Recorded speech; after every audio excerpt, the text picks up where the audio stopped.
कीर्तन या शब्दाचा उच्चार जरी केला तरी टाळ मृदुंगाच्या घोषात 20-25 साथीदारांसोबत भारावलेल्या स्वरात कीर्तन करणारे कीर्तनकार डोळ्यासमोर उभे राहतात. एक भक्तिमय, संगीतमय आणि मंगलमय वातावरणाची अनुभूती येते. काव्य, संगीत, अभिनय, क्वचित नृत्य यांचा एक अप्रतिम समन्वय म्हणजे कीर्तन. भारतातल्या सर्व प्रदेशात, सर्व भाषेत आणि सर्व संप्रदायात कीर्तन हा प्रकार आढळतो. महाराष्ट्राच्या परंपरेत मात्र कीर्तनाला अत्यंत महत्त्वाचं स्थान आहे, कारण महाराष्ट्राला संतांची भूमी म्हणून ओळखलं जातं. एकपात्री निवेदनातून श्रोत्यांना ईश्वराच्या भक्तीमध्ये रममाण करणे हा कीर्तनाचा उद्देश आहे. भगवंतांचे आणि थोर विभूतींचे गुणगायन करणारा, तसेच त्यांच्या पराक्रमाचे वर्णन करणारा एक प्राचीन कलाप्रकार म्हणजे कीर्तन. याबरोबरच कीर्तन हे समाज प्रबोधनाचं उत्तम माध्यम आहे. समाजाला जागृत करण्याचं कार्यही कीर्तनाच्या माध्यमातून केलं आहे. कीर्तनाच्या माध्यमातून आपली संस्कृती, मूल्ये, परंपरा याचं जतन पूर्वापार चालत आले आहे.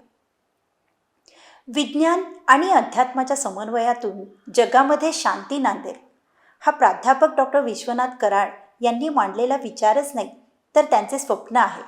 आणि म्हणूनच आपली समृद्ध परंपरा आणि संस्कृती यांचा हा वारसा आजच्या तरुण पिढीमध्ये संक्रमित करण्यासाठी या विश्वशांती दर्शन चॅनलच्या माध्यमातून आजच्या युवा पिढीपर्यंत आम्ही पोचणार आहोत. हरी राम कृष्ण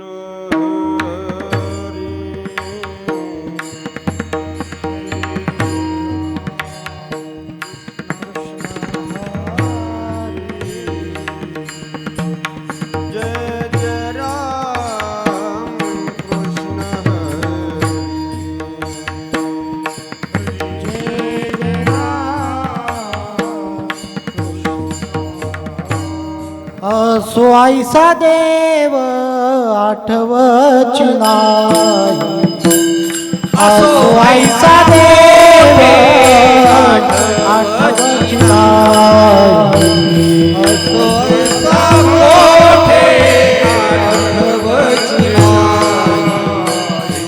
असो ऐसा मोठे आठवच नाही, असो ऐसा कोठे आठवच नाही, असो ऐसा कोठे आठवच नाही, असो ऐसा मोठे आठवच नाही, असो ऐसा मोठे आठवच नाही.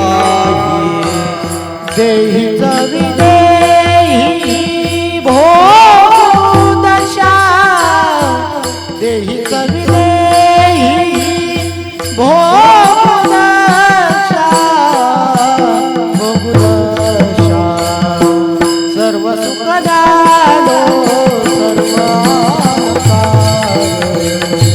सर्व सुख झालो सर्व अलंकार, देही भोग दशा, देही भोग दशा, भोग दशा, सर्व सुख झालो सर्व अलंकार, सर्व सुख झालो सर्व अलंकार.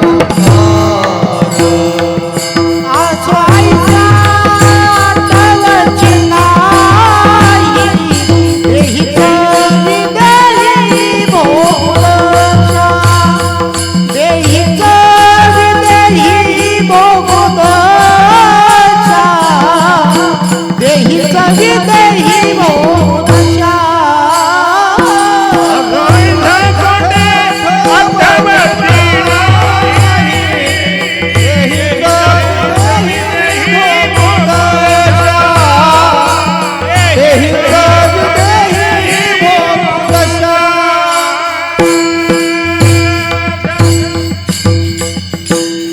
या नामघोषाचा, हरिभक्तीचा मानवी जीवनावर होणारा परिणाम काय?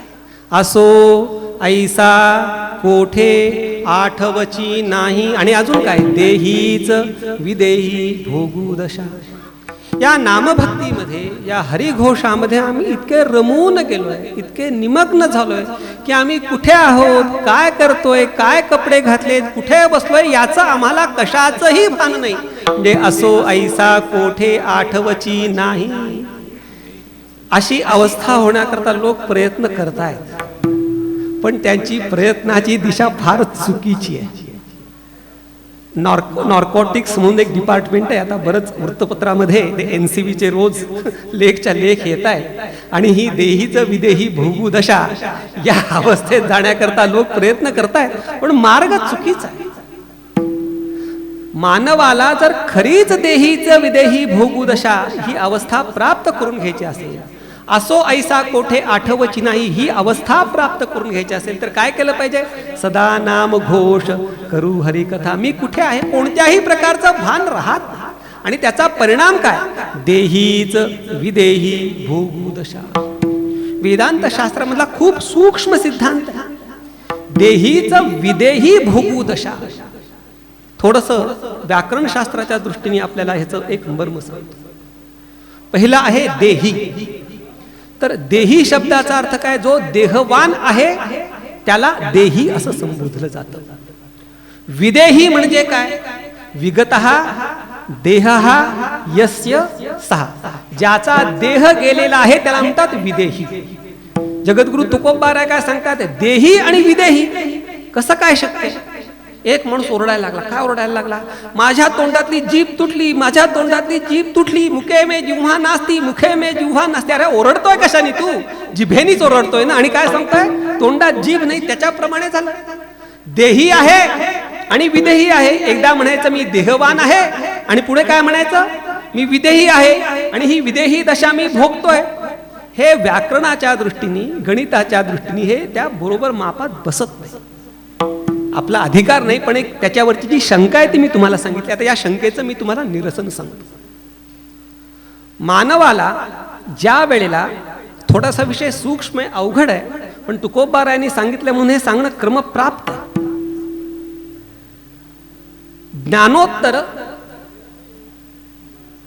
ज्ञानोत्तर मानवाच्या 3 अवस्था सांगितलेल्या आहेत.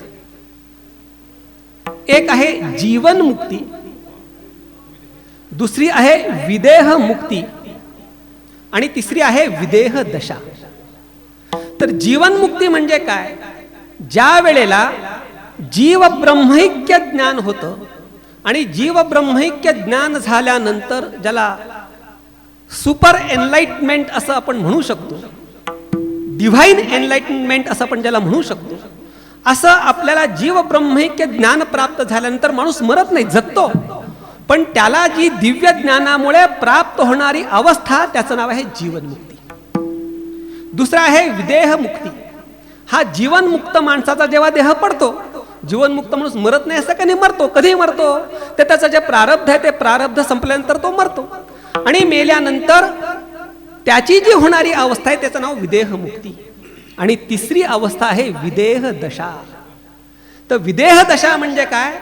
विगतः देहासक्ती यस्य सः. ज्याचा देह आहे पण देह असून सुद्धा देहाविषयी हा माझा देह आहे, या देहाचे मी चोजले पुरवले पाहिजेत, ह्याला मी चांगले कपडे लेवले पाहिजेत, मी ह्याच्याविषयी आसक्त राहायला पाहिजे, अशा प्रकारची ज्याची भावना राहिलेली नाही त्याचं नाव आहे विदेह दशावान. आपल्या भागवतामध्ये एक जडभरत राजाची कथा येते आणि त्या जडभरत राजाच्या कथेमध्ये हा विदेह दशावान म्हणजे काय? जसं लोक ढकलतात तसं तो चालत राहतो. शेतात काम करत असतो. करत असताना एक राजा चाललेला असतो. तो राजाचा एक जो खांदेकरी असतो, त्या खांदेकराचा खांदा दुखायला लागतो. दुखायला लागल्यानंतर लोक म्हणतात अरे कोणीतरी शोधा, कोणीतरी शोधा. तर जडभरत तिथे शेतात काम करत असतो. आणा पकडून, चांगला धष्टपुष्ट आहे. कारण जो माणूस चिंता करत नाही तो चांगला धष्टपुष्ट असतो. तो धष्टपुष्ट आणा पकडून म्हणला द्या खांदा, चालायला लागतो. हे धसमुळसे असं चालायची सवय नाही, कसे धक्के बसायला लागतात, ह्याला मारा, ठोका, तुरुंगात टाका, काही फरक पडत नाही. म्हणजे ज्या माणसाला देह आहे पण देहाविषयीची आसक्ती कोणत्या प्रकारची नाही त्याचं नाव आहे विदेह दशा. म्हणून ज्या वेळेला माणूस ही नामभक्ती करतो, हा नामघोष करतो, त्या नामघोषाचा परिणाम काय? असो ऐसा कोठे आठवची नाही देहीच विदेही भोगू दशा.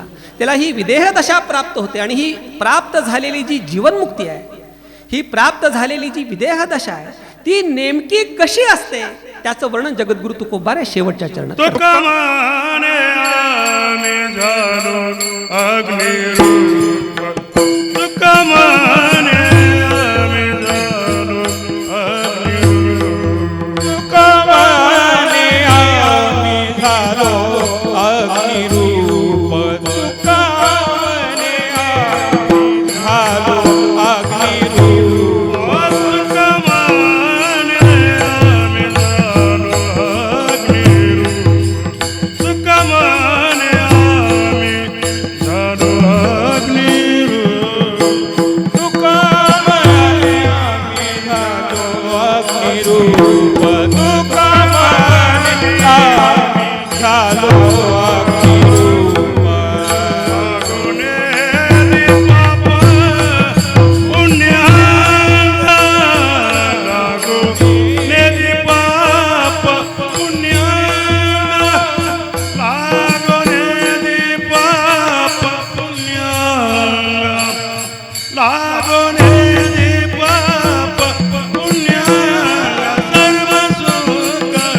सर्व सर्व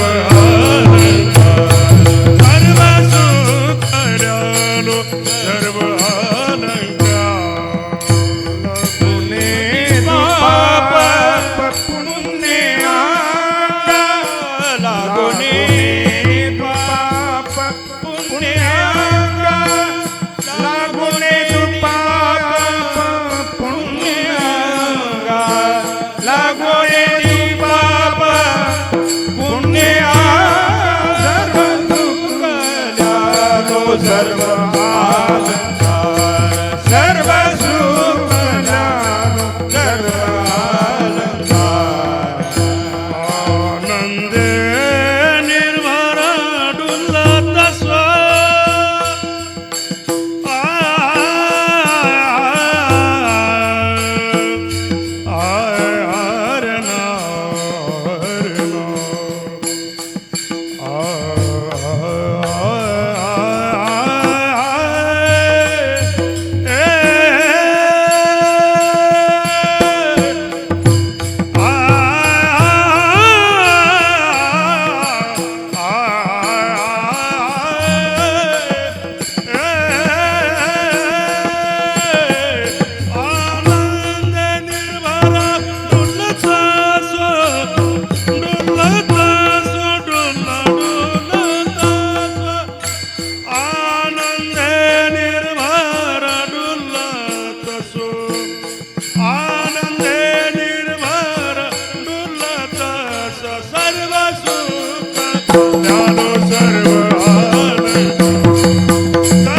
डुलता सोआनंदे निर्भर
तुकोबार आहे त्या नामभक्तीचा परिणाम, त्या नामघोषाचा परिणाम, हरिकथेचा झालेला परिणाम सांगतात. तुका म्हणे आम्ही झालो अग्निरूप, लागोने दीपाप पुण्यांगा. तुकोबार आहे सांगतात की आम्ही अग्निस्वरूप झालो. म्हणजे काय तुकोबार आहे पेटले, गरम झाले, आग लागली त्यांच्या अंगाला? अजिबात. त्याचा भाव काय, मी अग्निरूप झालो म्हणजे मी पवित्र झालो. अग्नीचं एक नाव आहे पावक. पावक म्हणजे काय, जो स्वतःही पवित्र आहे आणि ज्याच्याकडे दुसऱ्यालाही पावित्र्य देण्याचं, पावित्र्य प्रदातृत्वाचं सामर्थ्य आहे, त्याला म्हणतात पावक. व्यावहारिक दृष्टीने किंवा पारमार्थिक दृष्टीने तो पावक आहे. आदरणीय सरांच्या तालमीत मी इंजिनियर झालोय आणि सरांच्या तालमीत इंजिनियर झाल्यामुळे मला काय होतं, संत वाङ्मयामध्ये बघत असताना अभियांत्रिकी बऱ्याचदा दिसत असतं. सरांच्या तालमीत राहिल्याचा तो परिणाम. मौली ज्ञानोबा राय सांगतात, मेटलर्जी मधला हा विषय आहे, अग्निमुखे किडाळ. सोनं अशुद्ध आहे, तर अशुद्ध सोन्याला शुद्ध कशाने करायचं, तर अग्नीमध्ये टाकल्यानंतर, अग्नीचा संबंध आल्यानंतर ते अशुद्ध सोनं काय शुद्ध होतं. हे मेटलर्जी मध्ये सांगितलं जातं. म्हणजे व्यावहारिक दृष्टीने एखादा पदार्थ जर अशुद्ध असेल तर तो शुद्ध कशाने होतो, अग्नीमुळे होतो. पारमार्थिक दृष्टीने, धर्मशास्त्राच्या दृष्टीने सुद्धा अग्नी हा पवित्र अशा स्वरूपाचा आहे. रामायणामधली ही कथा आहे. योग्य अयोग्य त्याच्याविषयी आपल्याला चर्चा करायची नाही, पण ही रामायणामध्ये आलेली कथा आहे. ज्या वेळेला पवित्रतम अशी सीता माता विठोबा रखुमाई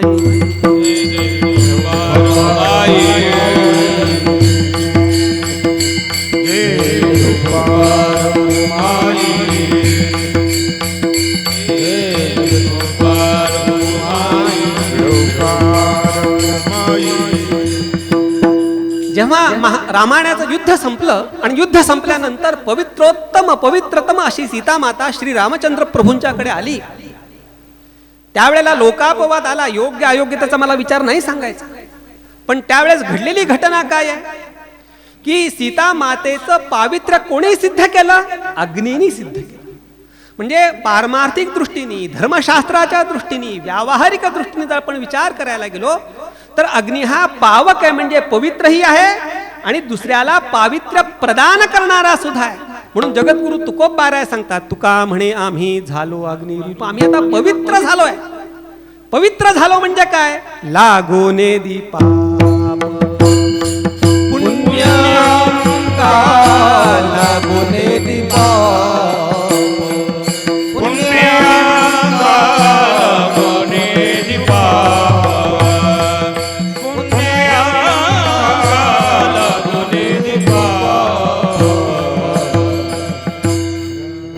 पवित्र कोणाला म्हणायचं, ज्याला पाप लागत नाही त्याला पवित्र म्हणायचं नाही, ज्याला पुण्यही लागत नाही आणि ज्याला पापही लागत नाही. म्हणून लागोने दीपाप पुण्य अंगा. एक छोटासा दृष्टांत सांगतो आणि मी माझी सेवा पूर्ण करतो.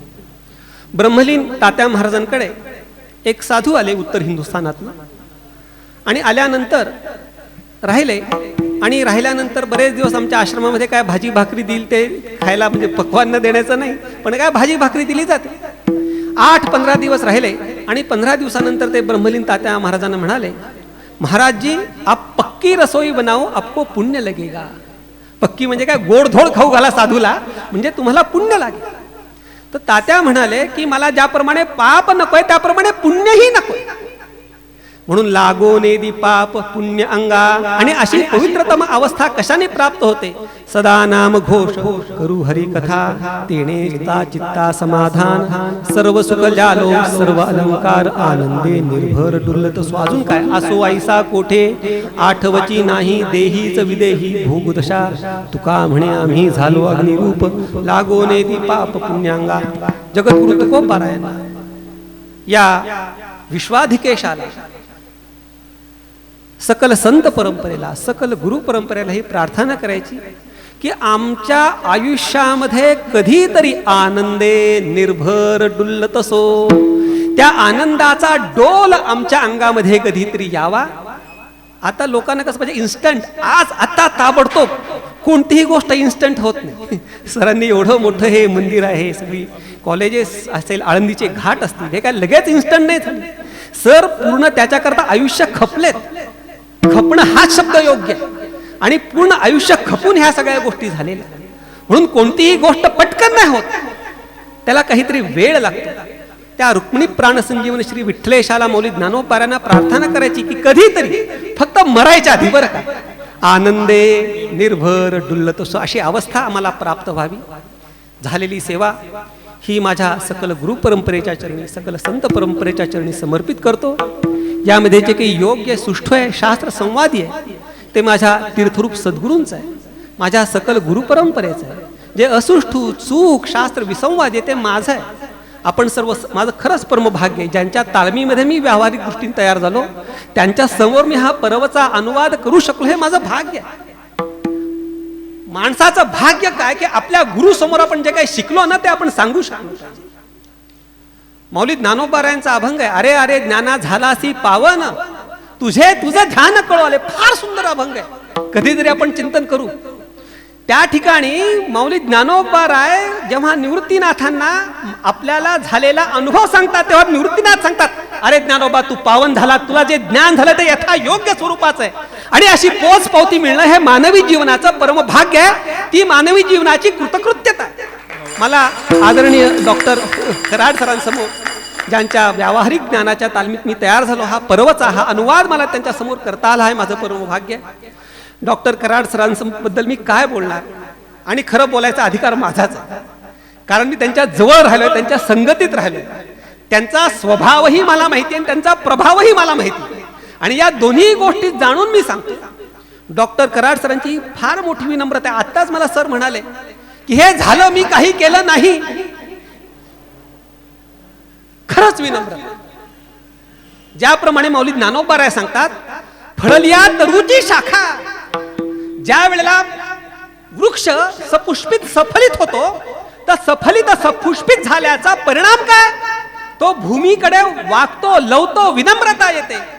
तर ही डॉक्टर कराड सरांची विनम्रता आहे. किती म्हणजे मला राहून राहून आश्चर्य वाटतं. रामेश्वर सारखं खेडगाव, त्याच्यामध्ये, आणि मी नाही बोलू शकत, मी भावना विवशून मी जास्त नाही बोलणार. अक्कांच्या विषयी असलेली त्यांची भावना, बाप रे, पराकोटीची आदराची भावना. बहिणीविषयी कोण एवढा आदर ठेवेल का? हल्ली भाऊ बहीण म्हटली की आपल्या सरकारने काय उद्योग करून ठेवलाय, 7-12चाच विषय येतो भाऊ बहीण म्हटलं की. पण डॉक्टर कराड सरांची त्यांच्या प्रयाग अक्कांबद्दलची असलेली भावना किती टोकाची, किती परमोत्कट अशा आदराची भावना. आणि आळंदीच्या घाटाचं काम आदरणीय डॉक्टर कराड सर असतील, तीर्थरूप गुरुवर्य महाराज असतील, ब्रह्मलीन शंकर बापू असतील. सर हमेशा कहते हैं ये मैंने कुछ नहीं किया, क्योंकि उनके पास जो विनम्रता है वो विनम्रता का ये परिणाम है. लेकिन मैं ऐसा कहता हूं कि सर के बिना ये कुछ नहीं हुआ. अशी ही अवस्था आहे. आणि अशा या विनम्र महात्म्याचा हा प्रयत्न आहे. काय प्रयत्न आहे? सदा नामघोष करू हरिकथा. प्रत्येकाच्या घरामध्ये हा नामघोष, ही हरिकथा झाली पाहिजे, हा त्यांचा प्रयत्न. आणि त्या दृष्टीने हे सगळा त्यांनी हा प्रपंच निर्माण केलेला आहे. आणि त्या दृष्टीने प्रत्येका घरामध्ये घर बसल्या हे सगळं तत्वज्ञान, ही सकल संत परंपरेचं ज्ञान, हे आध्यात्मिक ज्ञान. अध्यात्म हे शास्त्र आहे. मौली ज्ञानोबाराय सांगतात बरं का, अध्यात्म शास्त्री ये अंतरंगची अधिकारी आहे. अध्यात्म म्हणजे भाकड का शास्त्र आहे, सायन्स आहे. पण त्या शास्त्राकडे बघायला दृष्टी पाहिजे.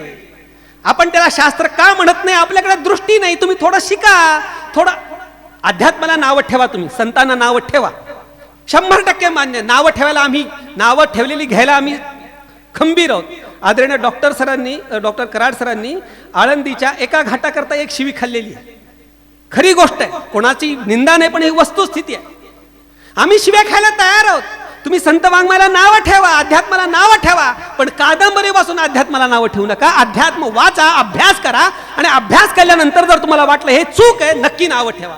पण अभ्यास केल्यानंतर कोणाला ही चूक हे वाटणार नाही. आणि त्या दृष्टीने आदरणीय डॉक्टर कराड सरांचा प्रयत्न आहे.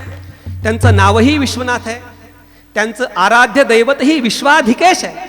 त्या विश्वाधिकेशाच्या चरणी ही प्रार्थना करायची की त्यांचा हा प्रयत्न सफल व्हावा.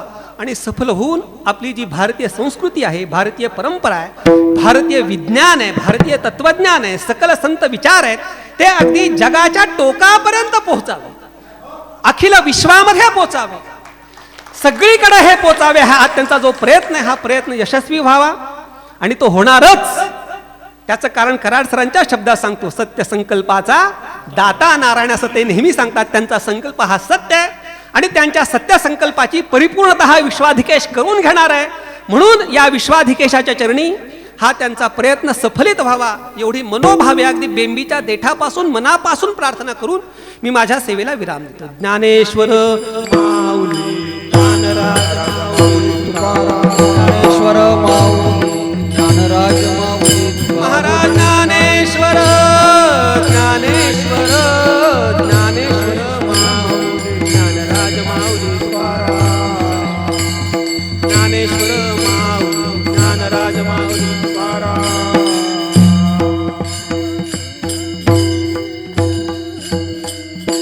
तुका म्हणे आम्ही झालो अग्निरूप, तुका म्हणे आम्ही झालो अग्निरूप.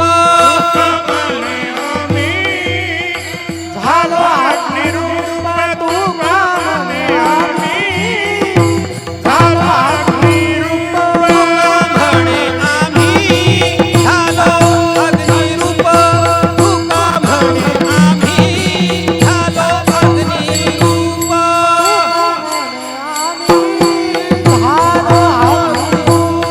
तुका म्हणे आम्ही झालो अग्निरूप लागो नेली पाप पुण्य अंगार, लागो नेली सर्व सुख ल्यालो, सर्व अलंकार, सर्व सुख ल्यालो, सर्व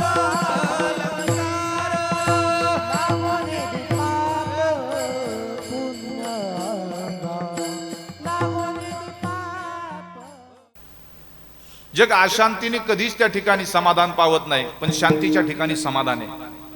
अशांतीने चिडचिड वाढते, काम क्रोध खवळला जातात, त्याचा परिणाम आधिव्याधी वाढते, पण शांतीनं सगळी समाधानं आपल्याकडे येतात. ज्ञानोबारांनी सांगितलं. ज्ञानोबा काय सामान्य आहेत का? सामान्य नाहीत अजिबात. ब्रह्म साम्राज्य दीपिका वर्णिली गीतेची टीका. मुद्दा हा आहे की जो संदेश शांतीचा पहिला जगाला कोणी दिला असेल तर ते ज्ञानोबरायांनी. ज्ञानोबराय कसे होते? शांती रूपे प्रगटाला, वैराग्य तापला, सप्रेम निवाला, ठेवा जो लाधला शांती सुख. शांती सुखाचा ठेवा ज्याच्या जवळ आहे त्याच्याजवळ परमात्मा येतो. मनवोनी शांती धरा उतराल पैल तीरा. शांती धरल्यानंतर पैल तीराला आपण जात असतो.